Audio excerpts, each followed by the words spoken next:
faith to faith.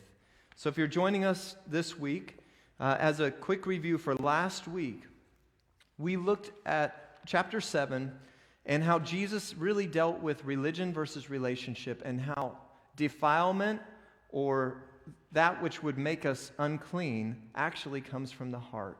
It's not about washing ritually your hands. It's about letting God purify your heart.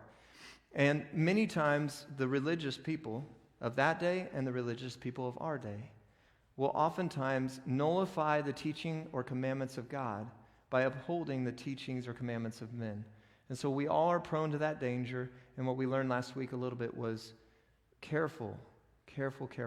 Do not emphasize what's on the exterior. God's emphasis is on what is on the inside. And so he looked at the example of honoring your parents and how many people would use their giving to God as an excuse not to honor their parents. And many times when people teach through the Bible, God works in their lives in interesting ways. My mother had COVID. I don't know if you all know that. My stepfather had COVID. He just went to the hospital yesterday because he had heart attacks that were related probably to his COVID. And you think about as a child and as you have adult parents, how God would have us to mainly be a support to them. And although many of us aren't financially in the place where we can support our parents like we would like to, we can always emotionally and spiritually support our parents, and we can honor our parents. When we look at the scriptures, the one blessing, the one promise that came with the Ten Commandments in Exodus chapter 20 was when you honor your mother and your father, you will live a long life in the land, because they're teaching you from their example and their mistakes what not to do. And they're teaching you how to live righteously and wisely without wavering.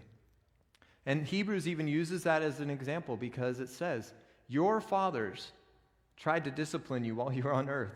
How much more shall your heavenly Father discipline you? Now, his discipline is perfect. And also the thing about our heavenly Father is this, that he, in his patience, he disciplines whom he accepts. I believe it's in Hebrews 12 and also in Proverbs 12 that it says, despise not the discipline or chastening of the Lord.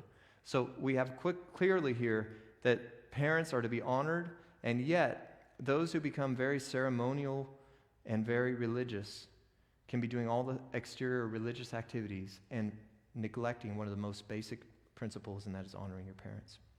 One of the other amazing stories we read in verse 26 was a Greek Syrophoenician woman who she pled with Jesus. She said, please heal my daughter. And he said, it's not right for me to give to the dogs the food that was meant for the children. So he's saying, I'm come for the children of Israel. And she said, yes, but even the puppies, even the dogs, he said puppies, the word for puppies, but even the puppies eat crumbs from the table. And so he heard her prayer, and verse 28, her profession of faith, and he told her that the demon would leave her daughter. And we talked about that word demon, daimonion. It's almost like the dominion of the demon that was encompassing her daughter. And we talked about how a Christian cannot be demon-possessed, but we can obviously be troubled by Satan, but we cannot be filled with Satan, because greater is he that's in us, the strong man who has been bound, Satan has been bound, and Jesus has come to reside in all believers. Then we saw in verse 31 through 37, Jesus